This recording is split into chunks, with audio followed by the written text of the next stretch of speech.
우리가 인생을 살면서 늘 언제나 이렇게 봄꽃이 피는 것처럼 좋을 때만 있으면 얼마나 좋겠습니까? 그런데 때로는요, 정말 막막한 무덤과 같은 순간들을 만납니다.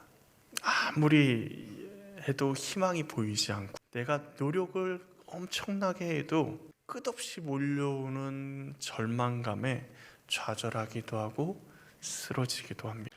어떤 분은 관계의 무덤 앞에 무너지기도 하고요. 어떤 사람은 건강의 무덤 앞에, 또 경제적인 어려움에, 자녀들의 문제 앞에 무너지기도 합니다. 기도하면 하나님이 곧바로 응답해 주시면 얼마나 좋겠습니까? 그런데 하나님이 침묵하시는 것 같아요. 아니, 하나님이 안 계시나? 이런 생각도 들기도 합니다. 오늘 마르다와 마리아도 바로 그런 자리에 서 있습니다. 가족의 유일한 기둥인, 유일하게 경제 활동을 할 수 있는 오라버니 나사로가 죽은 지 나흘이 되었습니다. 이제 썩은 냄새가요, 진동을 합니다. 이제 나사로가 살아날 가망성은 아예 없는 거죠. 그런데 나흘이 될 때 예수님이 나사로가 있는 그 집을 찾습니다. 그러자 사람들이 예수님을 보고 비웃습니다. 꼭 그런 사람들 있잖아요. 남이 잘 안 될 때 비웃는 사람들처럼 맹인의 눈은 뜨게 하면서 이 사람은 죽지 않게 할 수 없었냐? 라고 비웃는 겁니다. 너가 사랑한다고 그렇게 하는 나사로 죽지 않게 할 수는 없었어? 라고 비웃는 거예요. 근데 우리도 그렇습니다. 많은 성도들이 기도하면서요, 뭘 많이 보냐면 문제를 봅니다. 나사로의 무덤을 보고 문제를 보면서 이렇게 얘기하죠. 이 주님, 늦었어요. 주님, 이미 썩은 시체의 냄새가 제 코를 진동합니다. 이 문제는 해결할 수 있는 방법이 더 이상 없습니다. 그런데 놀랍게도 오늘 본문의 예수님은 끝났다, 절망적이다, 방법이 없다 이야기하는 그 나사로의 무덤 앞에 서십니다. 그리고 그 절망의 무덤 앞에 서서 예수님이 무엇을 하시고 우리에게 무엇인가 보여주며 우리가 무엇을 바라봐야 되는지를 말씀해 주십니다. 먼저 예수님은요, 우리의 절망 앞에서요, 공감해 주시고 비통히 여기십니다. 38절 말씀을 좀 보실까요? 이에 예수께서 다시 속으로 비통히 여기시며 무덤에 가시니 무덤이 굴이라 돌로 막았거늘. 예수님은요, 자신의 상태나 모습에 대해서는 전혀 알지 못하고 예수님을 비난하는 사람들이나, 그러니까 자신을 불신하고 죄로 인해서 들어온 사망으로 인해 고통당하고 아파하고 절망해하고 힘들어하는 이 사랑하는 자들을 보면서 비통해하시고 같이 마음 아파하십니다.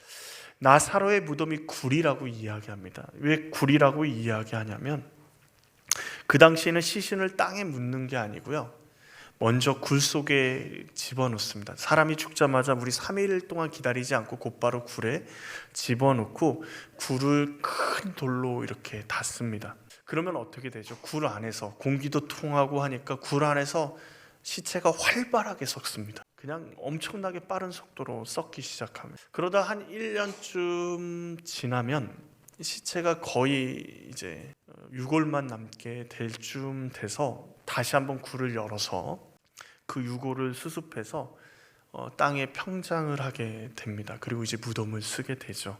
이렇게 두 번의 장례를 치르는데 지금 나사로는요, 죽은 지 나흘 뿐이 안 됐습니다. 그러니까 다른 말로 말하면 시체가 활발히 썩고 있을 때이고, 돌로 그 무덤을 막았지만 시체 썩는 냄새가 그 앞을 지나가면요, 냄새가 날 정도입니다.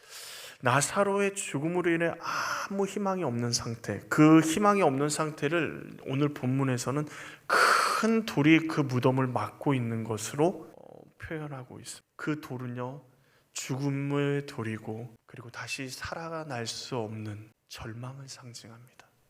우리나라도 사람이 죽고 나서 그 다음날 뭘 하죠? 입관을 합니다. 입관을 하면 마지막으로 가족들이 그 시신의 모습, 육신의 모습을 마지막으로 봅니다.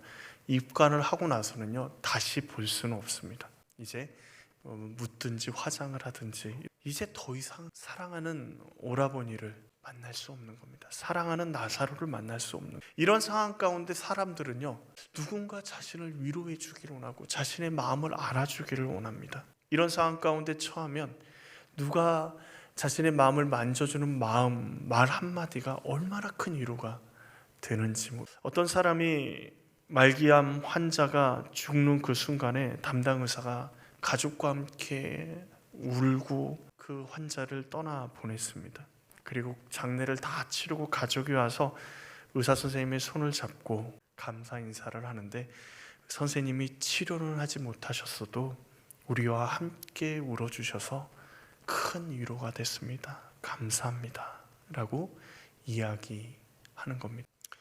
사람은요, 아무리 의술이 있고 힘이 있어도 한계가 있고 도움이 되지 못합니다. 그런데 그 사람이 나와 함께 공감하고 울어주는 것만 해도요, 우리 마음에 위로와. 그런데 예수님은 단순한 의사가 아니라 생명의 주님이십니다. 놀랍게도 우리의 아픔을요, 외면하지 않으세요. 절망의 무덤 앞에서 슬피 울고 더 이상 자신의 오라버니를, 더 이상 방법이 없다고, 늦었다라고 울고 있는 그들의 마음을 만지시고 함께 비통해 하시며 아파하십니다. 그런데 거기서 끝나시는, 예수님께서 뭐라고 명령하시죠? 돌을 옮겨놓으라. 조롱하는 사람들과 마음 아파하는 마르다를 보시며 예수님이 이런 엉뚱한 말씀을 하시는 거예요. 돌을 옮겨놓으라. 상식적으로 이해가 되지 않는 명령입니다. 왜냐하면요, 무덤이 닫혀 있습니다. 시신은 이미 썩고 있어요. 병원에서 환자가 돌아가시면요, 가족이 슬퍼하면서 막 그 시신을 어루만집니다.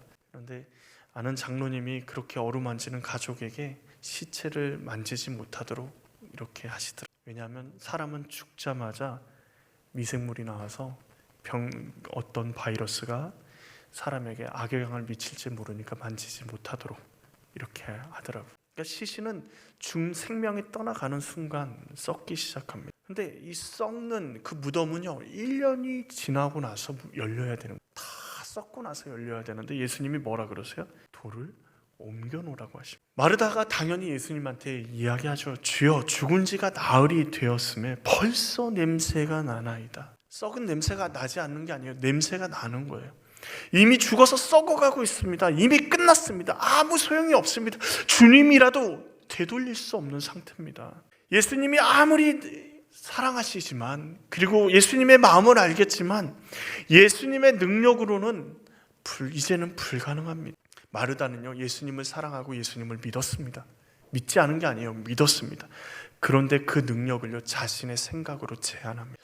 우리도 그러지 않나요? 수많은 인생의 어려움들이 우리 가운데 닥쳐올 때요, 절망 가운데 있을 때 나사로의 무덤 앞에서 마르다와 마리아처럼요, 어떻게 해요? 예수님 끝났어요. 이제는 안 됩니다. 이제는 할 수 없습니다 라고 우리 스스로 이야기할 때가 있습니다. 우리 상식으로 예수님의 능력을 제한하고 절망을 당연하듯이 받아들이면서 이 절망을 어떻게 극복해야 될 건가가 우리의 고민이 되어버립니다. 그런데 믿음의 사람들은 누굴 믿어야 돼요? 예수님을 믿고요, 우리를 막았던, 돌로 인해 포기해버렸던 그 현장 가운데 쓰셔야 합니다. 썩는 냄새가 나고 자신의 하나뿐인 사랑하는 오라버니를 잃어버린 그 현장 가운데서 그 무덤을 열어라고 말씀하시는 그 예수님의 말씀 앞에 서고 다시 한번 나사로가 죽었다라는 사실을 확인해야 되는 것이 너무도 아프지만, 너무도 힘들지만 주님이 말씀하시기에 그 자리에 서서 그래도 돌을 옮겨야 하는 것입니다. 그런데 나사로를 집어넣을 때는 어떻게 해요? 우리가 혼자 했지만 지금 절망의 자리에서는 혼자가 아닙니다. 누가 함께 하셔요? 예수님이. 나에게 도움이 될 만한 사람, 예수님을 조롱하는 그 사람들이 아니고, 나를 위로해 주면서 얼마나 힘들겠니? 괜찮아, 사람은 살아야지 라고 이야기하면서 위로해 주는 사람이 서 있는 것이 아니라 생명이신 예수님이 우리와 함께 서 있습니다. 이전에는 나사로의 죽음과 무덤을 바라봤다면 이제는요, 예수님을 바라봐야 할 때인 것입니다. 오늘 예수님이 우리에게도 말씀하십니다. 나사로의 죽음을 바라보는 마르다 마리아에게 돌의 문을, 절망의 문을 열어 제껴라 라고 말씀하시고, 아프지만 힘들지만 썩은 냄새가 나지만 그 문을 열라고 말씀하시는 그 예수님께서 우리에게 말씀하세요. 너희가 포기하고 기도하지 않았던 그 돌을 옮기라고 말씀하십니다. 너희가 닫아버린 마음의 문을 열으라고 말씀하십니다. 숨겨놓은 상처로 인해서 더 이상 아파서 그것을 쳐다보지 않겠다라고 결심했던 그 상처의 문을 열라고 말씀하십니다. 예수님을 믿지 못하는 불신의 문, 안 된다고 포기해버리는 그 문들을 열라고 말씀하십니다. 예수님께서 말씀하세요. 우리가 할 수 있는 것을 믿음으로 할 때 예수님이 일하시겠다 말씀하시는 거예요. 예수님은요, 우리를 선하게 인도하십니다. 그 예수님을 믿어야 하는 것이죠. 놀랍게도 예수님은 우리의 삶의 고난 가운데 공감하실 뿐만 아니라 우리를 도전하시고 우리와 함께 하십니다. 그 예수님이 어떤 역사를 일으키셨습니까? 예수님은 하나님께 기도하시면서 감사하시고 나사로를 살리심으로 하나님의 영광을 드러내십니다. 예수님의 말씀대로 순종하면 문제가 해결됩니까? 예, 그렇습니다. 예수님만이 우리의 문제의 해결자이십니다. 그러나 우리가 생각하는 방식, 원하는 방식의 문제 해결이 아닙니다. 예수님은 우리에게 뭐라고 말씀하시죠? 마르다에게 뭐라고 말씀하시죠? 예수님, 썩은 시체 냄새가 지금 납니다. 이미 끝났습니다 라고 얘기할 때 예수님이 마르다에게 하신 말씀이 40절에 말씀하십니다. 내 말이 내가 믿으면 하나님의 영광을 내가 믿으면 예수님이 하나님의 영광을 보리라. 예수님은요, 나사로를 살리겠다고 오늘 본문에서 어디도 이야기하지 않으십니다. 내가 믿으면 나사로가 살아나게 되리라 라고 말씀하지 않으세요. 뭐라고 얘기하세요? 하나님의 영광을 보게 하시겠다 말씀하십니다. 예수님은 뭘 보시냐면 우리가 생각하기에는 나사로의 죽음이 문제인 것 같은데 예수님이 정말 마르다와 그리고 절망 가운데 좌절하는 우리의 인생 가운데 문제는요, 진짜 문제는 예수님보다 문제를 더 크게 보고 있다라는 것이 진짜 문제라는 거예요. 예수님은 그래서 너의 문제가 해결될 것이다, 나사로가 살아날 것이다, 지금 너의 경제적인 문제가 해결될 것이다, 너가 지금 기도하는 그 문제가 해결될 것이다 라고 말씀하지 않으시고 뭐라고 말씀하세요? 하나님의 영광을 볼 것이다 라고 말씀하십니다. 자, 문제가 해결되는 것보다 하나님의 영광을 보게 될 것이다 라고 말씀하시는데, 가만히 생각해 보십시오. 나사로를 살리는 것이 문제 해결입니까? 문제가 완전히 해결됩니까? 우리가 생각하기에 나사로가 살아나면 문제가 해결될 것 같은데, 자, 그러면 살아난 나사로는 다시 죽나요? 죽지 않나요? 죽어요. 살아났다가 그 다음날 죽을 수도 있고 그 다음날 죽을 수도 있고, 심지어 예수님과 함께 나사로를 같이 죽이려고 했습니다. 누가요? 바리새인과 대제사장. 예수님을 믿으니까. 죽었다 살아난 나사로를 보고 예수님을 사람들이 막 믿기 시작하니까 나사로를 죽이려고 합니다. 더 큰 문제가 있는 것처럼 보여요. 삶의 문제가 막 있습니다. 나사로는 결국 죽게 됩니다. 죽지 않고 살았다면 우리에게 크게 믿음에 도움이 됐을 것 같은데 결국 죽어요. 문제가 해결되는 것처럼 보이지만 그 문제는요, 우리가 심각하게 생각한 문제는 문제가 시한이 연장될 뿐이지 죽음이라는 문제는 완전히 해결되지 않습니다. 죽음이라는 문제는 언젠가 우리에게 피할 수도 없이 다가오고 있는 것이죠. 나사로가 죽은 것처럼 우리도 언젠가는 죽게 됩니다. 결국 해결되었다고 생각하는 문제는 완전히 해결되지 않은 거예요. 그런데 예수님은요, 그 문제를 해결하시려고 하시는 거예요. 어떤 문제를요? 우리의 죽음의 문제를, 근본적인 문제를, 우리의 아픔의 문제를. 놀랍게도 예수님은 우리의 아픔을 외면하지도 않으시고 함께 하십니다. 아버지여, 내가 말씀하신 것을 들으신 것을 감사하나이다. 항상 내 말을 들으시는 줄 내가 알았나이다 라고 예수님이 눈을 들어서 하나님 앞에 기도합니다. 이 말은 무슨 말이죠? 예수님의 기도가 지금 시작된 것이 아니라요, 이미 기도를 하셨다라는 거죠. 언제 기도를 시작하셨을까요? 나사로와 그 가정을 위해서요. 나사로가 죽으려 한다라는 그 소식을 들을 때부터 예수님은 기도하지 않으셨을까요? 예수님은 나사로의 아픔과 마르다 마리아의 절망과 괴로움을 외면하지 않으셨습니다. 어떻게 하셨어요? 나사로가 죽어가는 그 상황 가운데서도 마르다와 마리아가 절망하며 자신의 오라비의 시체를 붙들고 울고 있는 그 상황 가운데서도 함께하지 않으셨지만 주님은 그들을 위해서 이미 기도하셨습니다. 그리고 오늘 본문에서 예수님은요, 그 기도의 응답을 확인하시고 하나님 앞에 감사하신 것입니다. 하나님이 우리의 아픔에 응답하시지 않고 침묵하시는 것 같은 상황이 우리의 삶 가운데 펼쳐집니다. 그런데 이미 예수님은 우리를 위해서 기도하고 계십니다. 무덤 앞에 있지만 감사하시며 하나님 앞에 기도하시는 그 예수님을 보시면서 무엇을 생각하십니까? 절망 가운데 우리가 할 수 없는 것, 우리의 실패 가운데 하나님 어떻게 우리에게 이러실 수 있습니까? 라고 외치며 하나님을 원망하는 그 순간에도 예수님은 우리를 위해서 기도하고 계십니다. 기도는요, 우리가 원하는 대로 응답해 주시는 게 아니에요. 우리가 얼마나 정성을 들였는지도 기도의 응답이 결정되지 않습니다. 기도의 응답은요, 우리의 아버지 되시는 하나님을 믿는 믿음에서부터 시작됩니다. 그리고 아직 나사로가 살아나지 않았음에도 예수님은 감사하십니다. 하나님이 우리 아버지 되심을 믿는 믿음, 그 믿음에서 우리의 상황과 상관없이 하나님 앞에 감사가 나올 수 있는, 그리고 누구도 그 감사를 빼앗을 수 없어요. 그런데 예수님이 그 기도를 사람들이 듣는 데서 하셔요. 하나님 감사합니다. 평소 같으면요, 아무도 없는 산에 가서 이른 새벽이나 늦은 저녁이나 하나님 앞에 나아가 기도하셨던 분이 예수님이 왜 모든 사람이 보는 앞에서 자신을 비웃고 절망 가운데서 예수님을 믿지 못하는 모습을 보는 마르다 앞에서 기도하실까요? 42절에 보면 그 이유가 나와 있어요. 둘러선 무리를 위함이니 곧 아버지께서 나를 보내신 것을 그들로 어떻게 하기 위해서요? 믿게 하려 함이니이다. 예수님을 믿으면요, 뭘 보게 되죠? 하나님의 영광을 보게 될 것이라고 말씀하십니다.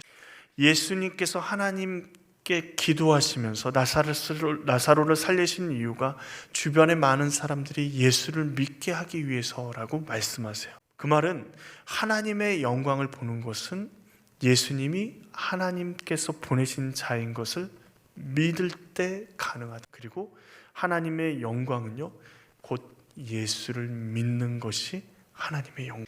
나사로를 살리는 것이 우리는 여태까지 문제의 해결점이라고 생각했어요. 다른 말로 말하면 우리의 기도대로 주님이 응답하시는 것이 기도의 응답, 문제의 해결이라고 생각했습니다. 그런데 예수님은요, 너희가 나를 믿으면 하나님의 영광을 볼 것이라고 말씀하세요. 이것은 요한복음 전체의 맥락과 일맥상통합니다. 요한복음은 끊임없이 예수님이 누군지 말씀하고 있습니다. 예수님이 누구신지를 이야기하기 위해서 써놓은 책이 요한복음. 말씀을 읽고 사람들이 예수님이 누구신지를 깨닫게 하기 위해서 요한복음을 기록해 놓고 있습니다. 그러면 지금 이 요한복음을 보면서, 그리고 이 말씀 안에 있는 마르다와 마리아의 문제는 나사로가 죽은 것이 문제가 아니라 뭐가 문제입니까? 예수님을 보면서도 하나님의 영광을 보지 못하고 부활이고 생명이신 예수님을 바라보지 못하는 것이 문제인 겁니다. 문제가 예수님보다 더 크게 보이니까 더 이상 예수님을 바라보지 못해요. 문제를 해결하고 싶은 마음이 크니까 우리를 사랑하시고 함께 애통하시고 우리를 위해 기도하시는 그 예수님을 바라보지 못하고 바라보지 말아야 될 나사로가 살아나는 것에 우리의 눈길이 가고, 하나님이 그렇게 역사하셨다라고 이야기하지만 나는 왜 그런 일이 일어나지 않을까? 저 사람은 하나님의 응답하시고 왜 나에게는 하나님이 그렇게 응답하지 않으실까가 우리의 가운데 의문으로 남는 거죠. 놀랍게도 그도, 나사로가 살아난 경험을 한 마르다와 마리아도, 그리고 그런 경험이 없는 우리도 하나님의 영광이 되신 예수 그리스도를 통해 부활과 생명을 얻게 되는 것입니다. 우리의 진정한 해결자 되시는 분은 예수 그리스도이십니다. 예수님을 믿고 나아갈 때 우리에게 하나님의 영광이신 예수님이 보이고 영원한 생명이신 예수님이 보입니다. 우리 눈에 급하게 보이는 문제가 아니라요, 우리와 함께 우리의 아픔을 공감하시고 우리에게 또 그 아픔 가운데서도 썩은 냄새가 진동하는 우리의 상처의 문을 열고 우리의 아픔의 문을 열고 주님 앞에 나오라고 말씀하시는 그 예수님을 바라보시면서 나아갈 때 영원한 생명 되시고 하나님의 나라를 보여주시는 예수님이 우리 가운데 보이게 될 줄로 믿습니다. 문제와 세상이 크게 보입니다. 지금 전쟁이 일어나는 것, 우리나라는 또 어떤 일이 일어날 것인가에 대한 고민도 되고, 현장에서 일하시는 분들은 얼마나 그 문제가 힘들겠습니까? 그러나 예수님은 우리의 문제보다 크십니다. 예수님은 우리의 문제보다 하나님의 영광이신 예수님을 믿고 바라보기를 원하십니다. 예수님이 마르다에게 분명히 말씀하셨어요. 내가 믿으면 하나님의 영광을, 문제의 해결을 약속하신 게 아니라 우리의 정말 근원의 문제이신 하나님의 영광을 보게 하시겠다.